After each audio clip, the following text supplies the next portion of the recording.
자, 2021년 3월 고3 학평의 34번 문제인데 이게 이제 바뀐 시험에서 독서랑 문학에서 34문제가 먼저 앞부분에서 이제 출제가 되는데 거기에서 맨 마지막 문제죠. 이 문제 다음은 바로 화작이나 언매로 넘어가는 거고요. 그래서 일단은 어떤 식으로 생각을 하고 어떤 식으로 고민하게 될지에 대해서 먼저 확인을 해줄게요.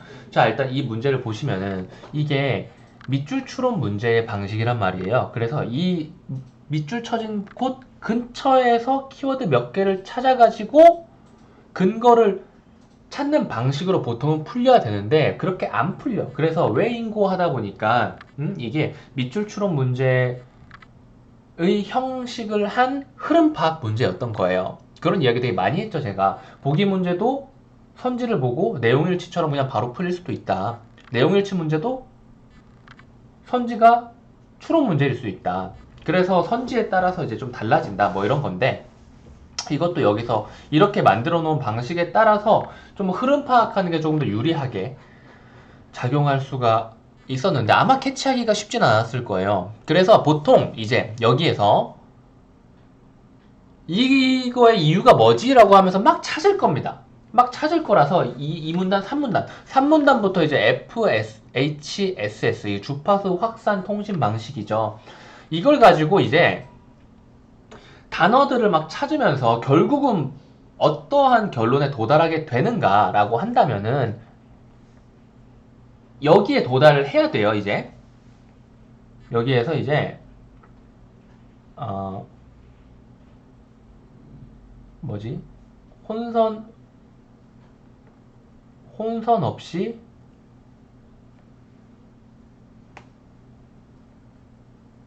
통신한다라는 결론에 도달해야 돼요. 그리고 여기에서 2번과 5번 선지에 대해서 고민을 하게 되는데 이게 둘 다 뉘앙스가 좀 비슷하잖아요. 혼선을 방지한다, 서로를 식별할 수 있는 정보를 확인한다. 이게 뉘앙스가 되게 비슷한데 결론적으로는 2번을 택했어야 되고 5번 같은 경우에는 이게 좀 뭐라고 해야 될까요? 이 밑줄에 대한 근거라고 말하기에는 너무 이 말이 그대로 이 바로 윗문단에 있는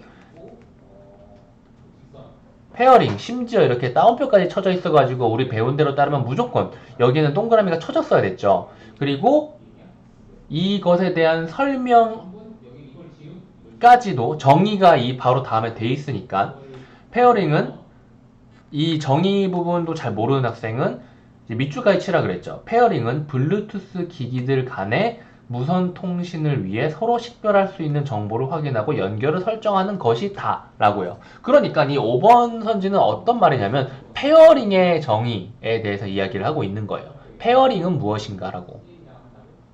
그래서 얘는 아닌 거고 그리고 그래서 2번이 맞는 건데 이 과정에서 이제 어떤 식으로 생각을 하고 어떤 식으로 오류가 생기고 이거는 사실 그렇게 중요한 게 아니고 이제 근거를 확인했으니까 된 건데 생각을 해보자 이거예요. 내가 아까 이게 밑줄 추론 문제 형식을 한 흐름 파악 문제라고 했잖아요. 왜 그런지에 대해 설명을 해보자 이거예요. 이야기를 해보자. 보시면은 요 녀석이 맨 마지막 문제라 그랬어요. 이 지문의 맨 마지막 문제예요. 그쵸? 그리고 이 앞에 문제들이 있고 그 문제들을 풀면서 이 정도 정보까지는 캐치를 해줬어야 됐지 않나 라는 걸 이야기를 하는 겁니다. 봐봐요. 이 문제 풀기 전이에요. 지금 문제 풀기 전, 문제 풀기 전 단계, 문제 풀기 전 아니면은 이 34번 문제 보기 전 독해 및 앞 문제 풀이 과정에서 우리는 어떤 식으로 읽었어야 했냐. 내가 항상 체크하고 동그라미 칠하는 애들 기억하고 읽고 푸는데 적용을 하고 있죠. 자, 보시면은 1문단에서 800 그리고 2100 여기에서는 이제 휴대폰 이런 것들이 사용을 하는데 여기에서 통신하기 위해서 여기서도 역시 혼선 없이 많은 사람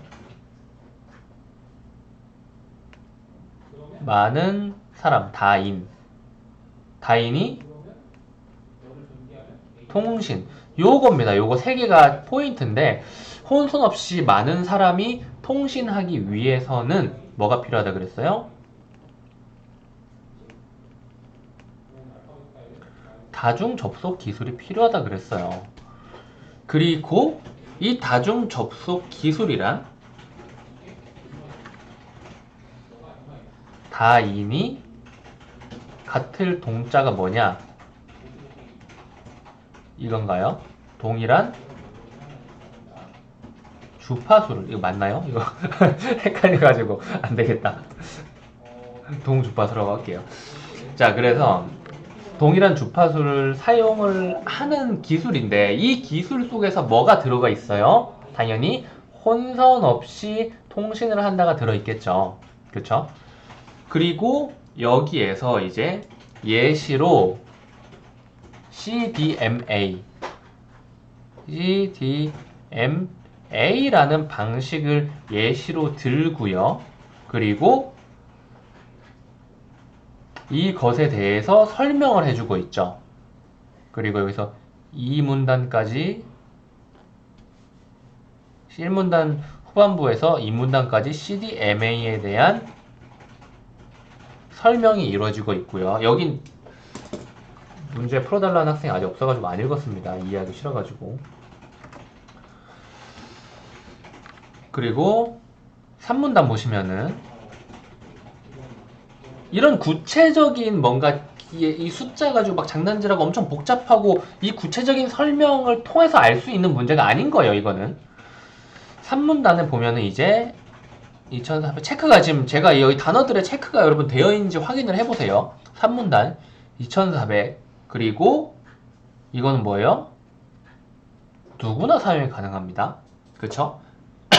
사실 따지고 보면은 800, 2100 이것도 그 이동통신을 사용하는 사람들이라면 누구나 사용 가능한 거라서 이 누구나라는 개념은 둘 다 좀 비슷하게 적용이 돼요. 많은 사람이 사용하고 있다라는 거.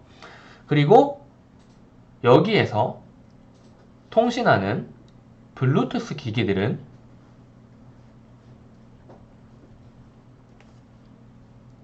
여기도 역시 그대로 자유롭게 통신하면서 혼선을 피해야 한다라는 이야기가 나와요. 그쵸? 그리고 이 녀석들은 FHSS 주파수 도약 확산 방식을 사용을 합니다. 그리고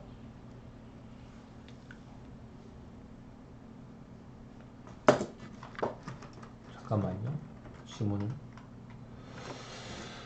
이걸 통해서 이걸 어떤 식으로 하냐면은 뭐 페어링을 하고요.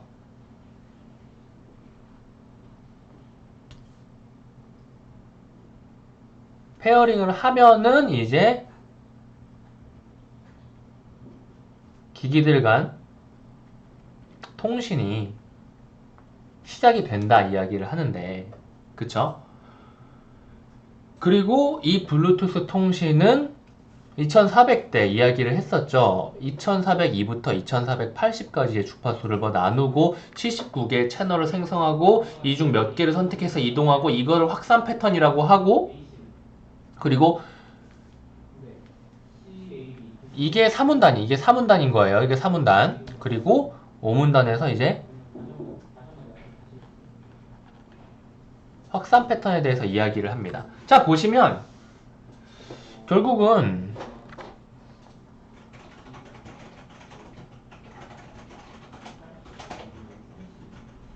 이렇게 이루어지는 건데 문단 흐름이 이 정도는 다 파악을 했잖아요. 그렇다면 이 3문단에서 이 확산 패턴에 대한 이야기를 하는데 이 확산 패턴을 사용하는 이유가 무엇인가를 물어보는 거예요, 결국은. 그런데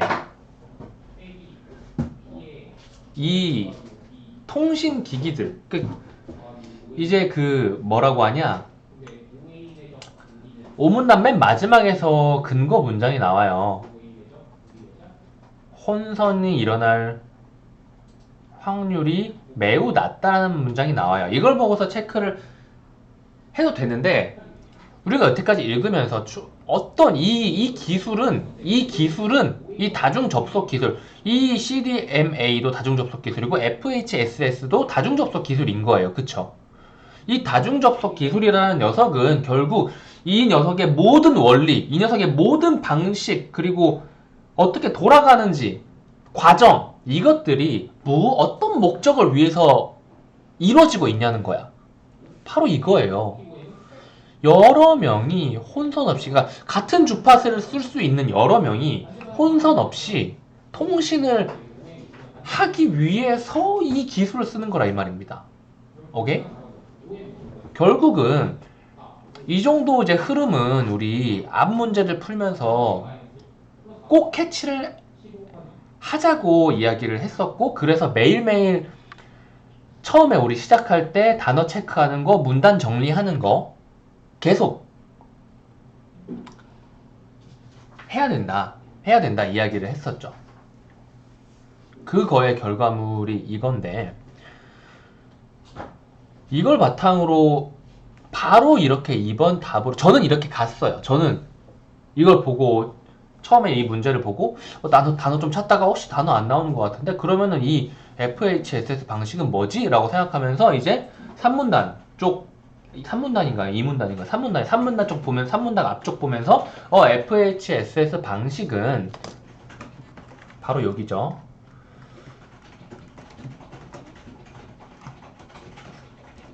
문단에서 한 세 번째부터 다섯 번째 줄 바로 요 부분인데,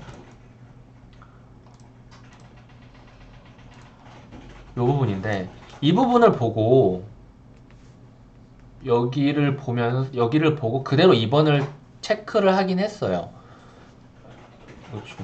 이게 아니죠, 이게. 바로 체크를 하긴 했는데, 뭐 어찌 됐건 간에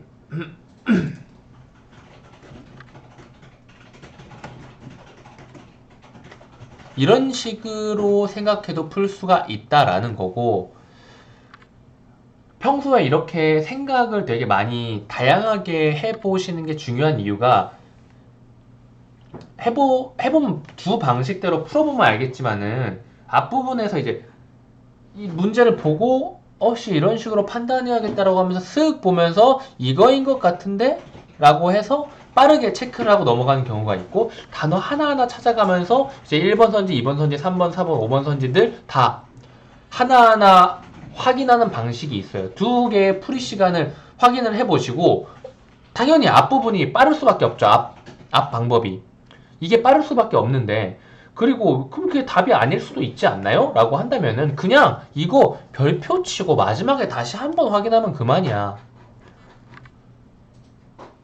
정말 좋은 방법은 조금이라도 헷갈리거나 조금이라도 시간이 오래 걸릴 수 있는 가능성을 낮추는 거예요. 그럼으로써 여유 시간을 남기고 끝 문제까지 푼 다음에 남는 시간 동안 이렇게 별표 쳐놓은 것을 검사하는 겁니다.